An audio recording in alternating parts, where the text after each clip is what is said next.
O Senhor esteja convosco.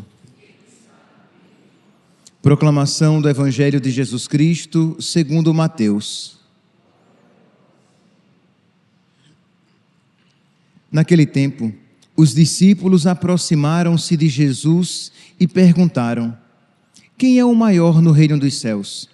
Jesus chamou uma criança, colocou-a no meio deles e disse: em verdade vos digo, se não vos converterdes e não vos tornardes como crianças, não entrareis no reino dos céus.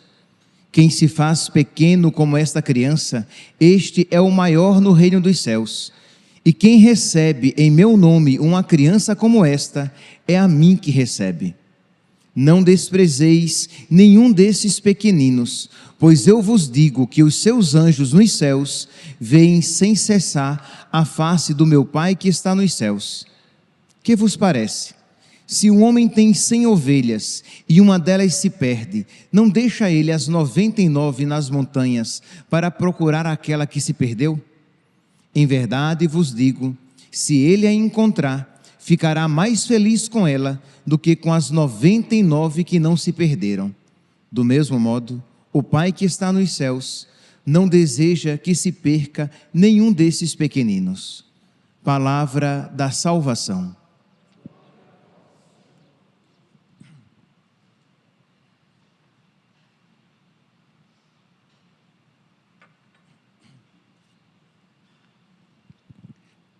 Caríssimos irmãos e irmãs, celebramos hoje a memória de Santa Dulce dos Pobres, a primeira santa canonizada nascida em terras brasileiras. Ela nasceu Maria Rita de Souza Brito Lopes Pontes, no dia 26 de maio de 1914, em Salvador, na Bahia. Desde pequena, ela se sentia inclinada para a vida piedosa. Perdeu a mãe logo cedo e uma tia piedosa a iniciou nas coisas de Deus. Ela, quando pequena, ainda antes, digamos, de ser iniciada nas realidades religiosas, ela gostava muito de jogar futebol. Era uma menina muito sapeca. E a tia percebeu que ela já estava crescendo e disse: não, tá bom, vamos deixar de lado essas coisas muito de criança. Simplesmente você precisa aprender as coisas de Deus. E ela ali com os seus 6, 7 anos. Então aqui percebem aqui como é necessário que haja alguém, normalmente a mãe, no caso de Maria Rita, futura irmã Dulce, a tia, percebeu que deveria cuidar da vida espiritual daquela menina, porque se a deixasse por conta própria, ela iria simplesmente se deixar levar pelos seus impulsos. Então, este cuidado, este zelo que os pais precisam ter com a vida espiritual das crianças. Se irmã Dulce não tivesse tido aquela tia que se ocupou com a sua vida espiritual, ela teria se tornado esta santa que nós conhecemos? Provavelmente não. Provavelmente nem religiosa teria se tornado. Quer dizer, aquela tia, lá atrás, teve uma participação fundamental naquela futura santa que ela se tornaria. Então, o quanto é importante que os pais estejam atentos para iniciar os seus filhos a vida piedosa, ensiná-los a amar a Deus, ensiná-los que o mais importante em nossas vidas não é ter um bom emprego, não é ter um bom casamento, não é se dar bem nessa vida, tendo uma vida confortável. O mais importante é agradar a Deus. E aqui, meus santos, se nós não formos socorridos pela graça, isso que eu estou dizendo vai entrar por um ouvido e sair pelo outro. Isto é, não é natural. Ora, se eu digo para uma criança, olha, você precisa estudar para você ser alguém na vida, isso é natural. Quando ela chegar à idade da razão, aquele conselho paterno vai encontrar algum lugar no seu interior. Por quê? Porque o seu intelecto vai compreender aquela mensagem. Quando um pai diz, olha, você precisa estudar para ter um bom emprego, para você ter uma vida confortável, para você ser feliz, a criança vai ouvir aquilo e ela vai compreender. Mas ensinaram a criança, olha, você precisa amar a Deus, porque Deus é a nossa verdadeira riqueza. Se nós não tivermos amizade com Deus, nada mais neste mundo valerá a pena. E este ensinamento precisa proceder de quem crê e ser acolhido com espírito de fé. Então precisamos pedir a Deus a graça, os pais, de ensinarem com autoridade aos seus filhos e rezar pelos filhos para que acolham aquela palavra como palavra de Deus. Da mesma maneira, por exemplo, como quando um sacerdote vai celebrar uma missa, ele reza para que ele seja a boca de Deus e para que as pessoas acolham aquela palavra como palavra de Deus. De alguma maneira, mutatis mutandis, é o mesmo processo. Então, de rezar pelos filhos, para que os filhos acolham aquela palavra ensinada como palavra de Deus, creiam, e ao mesmo tempo rezar para si mesmos, para que creiamos e assim proclamemos, ensinemos aquela verdade.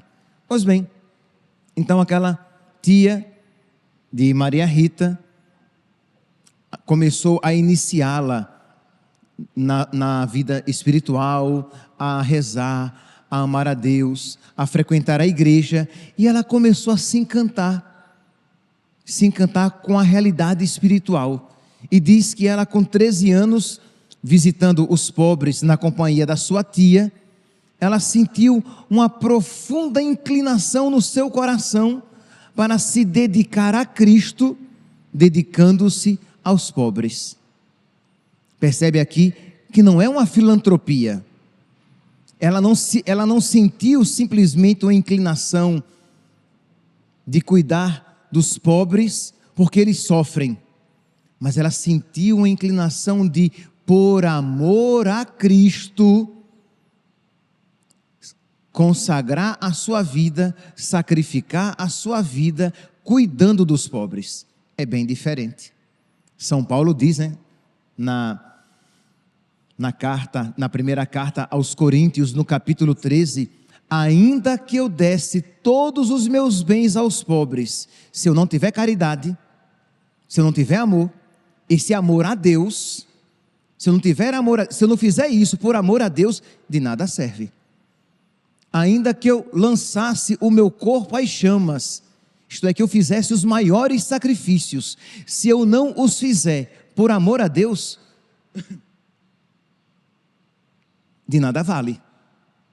Então percebe que o ponto de viragem, o que faz com que as nossas obras sejam santificantes, o que faz com que as nossas obras agradem a Deus, o que faz com que as nossas obras sejam obras espirituais, é quando nós as fazemos por amor a Deus. E aquela mocinha de 13 anos sentiu aquela inclinação no coração de, por amor a Jesus, dedicar-se aos pobres. Aquela inclinação que todos nós precisamos pedir a Deus, de por amor a Ele, fazermos todas as coisas, de por amor a Ele, deixarmos de fazer todas as coisas que Ele nos pedir que nós deixemos, de por amor a Deus, abraçar todo o sacrifício, de por amor a Ele, renunciar todo e qualquer prazer que Ele peça que nós renunciemos, mas tudo por amor a Ele. O referencial primeiro e último, o referencial fundante, o porquê de todas as coisas é Jesus. Por Ele eu abraço qualquer sacrifício, por Ele eu renuncio toda e qualquer felicidade neste mundo. Por Ele, eu me aplico a fazer coisas que normalmente eu não faria. Por Ele, eu deixo de fazer coisas que eu gostaria de fazer. E aqui eu não estou falando necessariamente de coisas erradas, tá? Coisas boas até, mas que você percebe que não é vontade de Deus para você. E você, por amor a Deus, você as abandona. E outras coisas que por amor a Deus você faz. Meus irmãos, nós nessa missa de hoje, dentre outras graças que nós podemos pedir, peçamos a Deus que Ele nos conceda a graça de nós aprendermos desde dentro, ensinados pelo Espírito, a fazer todas as coisas para a maior glória dEle. Que nós vejamos a felicidade, a sabedoria contida neste ensinamento, porque o que é que acontece quando eu digo, nós precisamos viver para alegrar a Deus, nós precisamos viver para a glória de Deus, nós precisamos fazer tudo que Deus nos indica a fazer e deixar tudo que Deus nos pede que nós deixemos. O inimigo vem e cochicha nos seus afetos e cochicha na sua imaginação. Você começa já a imaginar uma vida triste, uma vida muito sofrida, uma vida destrutiva, quando na verdade é a vida verdadeiramente feliz, que quem se encontrou com irmã Dulce, feinha já no final da vida, a verdade, já alquebrada, cansada, como uma Madre Teresa de Calcutá, mas com um coração profundamente feliz, nutrida e sustentada por aquela felicidade que vem de Deus, de modo que, não obstante a casca, o corpo deteriorado, sofrido, desgastado, nós víamos uma mulher tão bonita, porque tão feliz e porque tão parecida com Deus. Ao mesmo tempo, nós podemos ver tantos atores e atrizes belos nos corpos, mas tão feios na alma. Pessoas tão feias, pessoas tão desagradáveis, pessoas até repulsivas, mas exteriormente pessoas fisicamente belas. Então, esta beleza, e não só, pessoas que teriam tudo, segundo a lógica deste mundo, para serem felizes e profundamente tristes, belas por fora, feias por dentro, tendo tudo o que o mundo diz que é necessário para ser feliz e profundamente desorientadas e infelizes, enquanto uma Santa Dulce dos pobres, não tendo nada do que o mundo diz que é necessário para ser feliz, e felicíssima, e fisicamente feia, mas interiormente tão bela, capaz de atrair tantas pessoas, porque a sua força motriz, a sua força de atração, vem do próprio Deus. Então vamos lá, meus santos, pedir a Deus que nos conceda fé, que nós creiamos, mas que não apenas creiamos superficialmente, mas que nós creiamos profundamente que Deus é aquele bem sem o qual nada é bom, que Deus é aquela beleza sem o qual nada é belo, que Deus é aquela realidade sem o qual nada vale a pena, que Deus é a verdadeira riqueza, a verdadeira felicidade, a verdadeira realização, e se vos possuo, nada mais me atrai neste mundo, de que é verdade que quem a Deus tem, nada falta, só Deus basta. Eu sei que a frase é de Santa Teresa, mas é uma verdade evangélica, e uma verdade testemunhada por todos os santos, e testemunhada por Santa Dulce dos pobres. Pois bem, então ela tentou entrar na vida religiosa com 13 anos, não conseguiu, estava muito nova, tornou-se professora com 18, e no outro ano entrou nas Irmãs Missionárias da Imaculada Conceição da Mãe de Deus. E aí, embora aquela ordem tivesse uma inclinação para o ensino, ela se sentia, lembra, muito inclinada a, por amor a Cristo, dedicar-se aos pobres. E lembremos-nos, meus santos, não tem romantismo nenhum aqui, né?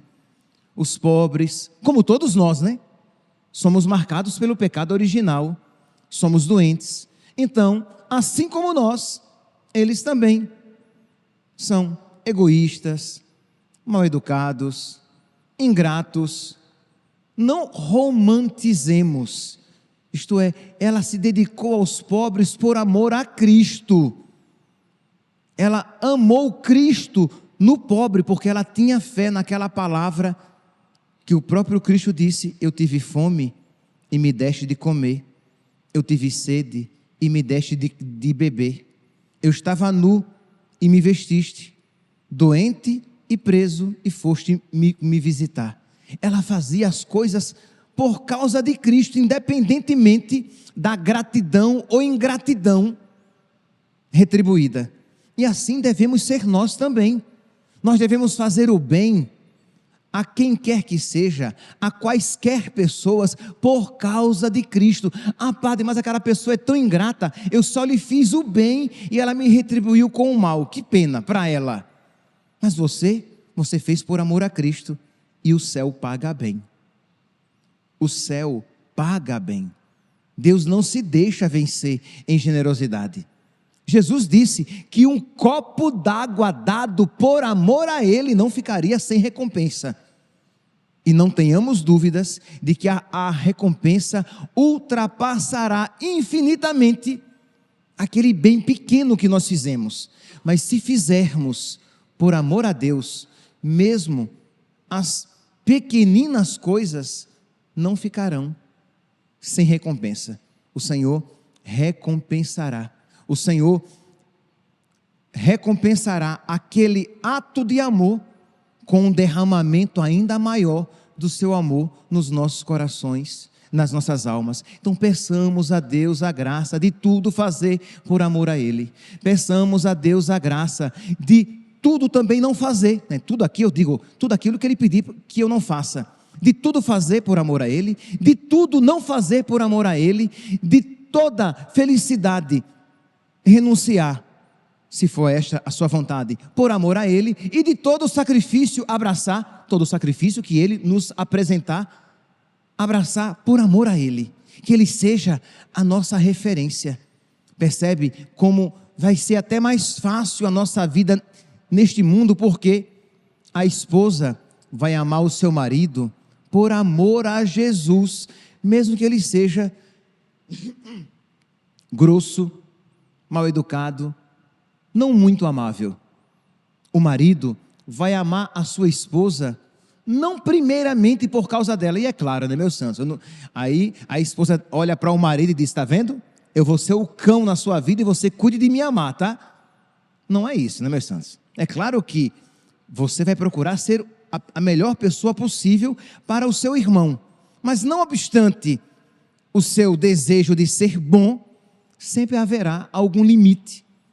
Então a outra parte vai abraçar, vai suportar aquele limite por amor a Deus. Eu vou amar vocês por amor a Deus. Vocês cuidem de ser bons, tá? Mas eu vou amar vocês por amor a Deus, mesmo que vocês sejam ruins. Mas por amor a Deus eu me fiz padre. Então eu vou amar e vou me sacrificar e vou me doar, e nisto eu irei encontrar a minha felicidade, a minha santificação, a minha realização. Porque se a minha felicidade e a minha realização não forem, a minha felicidade e a minha realização não forem como a felicidade e a realização de Cristo, serão uma felicidade e uma realização mundanas. Isso não santifica ninguém. Me lembro, estou terminando, me lembro quando eu era seminarista, 98 acho, e estava no auge, uma linha, uma onda de que o seminarista tem que se realizar, senão ele não vai ser feliz, porque o padre, ele tem que se realizar como padre, porque senão ele vai ser um frustrado. E eu lendo alguns livros nessa linha, né, fui conversar com o meu diretor espiritual, o então Padre Henrique. E aí, conversando com ele, aquele que depois morreu como bispo, Dom Henrique. E aí, eu dizendo para ele que eu estava lendo aquilo, e ele olhou para mim e disse: meu filho, realize a vontade de Deus, e se realize em Deus, mesmo que você tenha que se quebrar todinho. E ele tinha um sotaque mais arrastado do que o meu. Mesmo que você tenha que se quebrar todinho, mesmo que você tenha que se destruir, realize a vontade de Deus, e você vai ser um padre de verdade. Quer dizer, essa lógica de eu quero me realizar, depende do que você compreende. Se a sua realização for a de Cristo na cruz, ok. Se a sua realização é a realização mundana, a vida sem sofrimento, danou-se, está perdido. Então isso vale para mim, isso vale para você casado. Então vocês fiéis também vão amar o seu padre e vão rezar pelo seu padre. Por quê? Porque vocês creem que é Cristo no sacerdote. Então, por causa de Cristo, vocês vão amar, vocês vão rezar, vocês vão, naquilo que for possível, ajudar o seu sacerdote, porque vocês creem, porque a referência primeira e última, a referência fundamental é Cristo. Os pais vão se dedicar aos seus filhos, porque isso agrada a Deus. Os filhos vão honrar os seus pais, porque isso agrada a Deus. Deus é a referência primeira e última, é o alfa e o ômega, é o centro, é a base. Por Ele eu faço todas as coisas, ou por Ele eu não faço coisa alguma. Por Ele eu abraço todas as cruzes, por Ele eu renuncio todos os prazeres, porque comparado a Ele tudo é nada, ou como vai dizer São Paulo, é comparado a Ele, é esterco. Então, Santa Dulce dos pobres, por amor a Cristo, serviu aos pobres. Santa Dulce dos pobres, por amor a Cristo, se dedicou para inaugurar aquele colégio, o colégio de Santo Antônio. Ela era muito devota de Santo Antônio. Por amor aos pobres, ela construiu aquele hospital a partir do galinheiro. Hospital de Santo Antônio, por amor aos pobres. Por quê? Porque ela sabia que aquilo alegrava a Deus. E ela sabia que, de alguma maneira, o Senhor a recompensaria por tudo aquilo que ela estava fazendo. E ela sabia em que consistia a recompensa de Deus: amor. E por amor, para receber o amor de Deus, ela estava disposta a fazer, a sofrer e a abraçar todas as coisas, desde que aquilo agradasse ao coração de Deus. Que nós hoje então, meus santos, peçamos a Santa Dulce dos pobres, que nos alcance de Deus a graça de que nós precisamos, para que por amor a Ele, nós façamos, suportemos e renunciemos todas as coisas, para que tudo seja para a maior glória de Deus. Louvado seja nosso Senhor Jesus Cristo, para sempre seja louvado.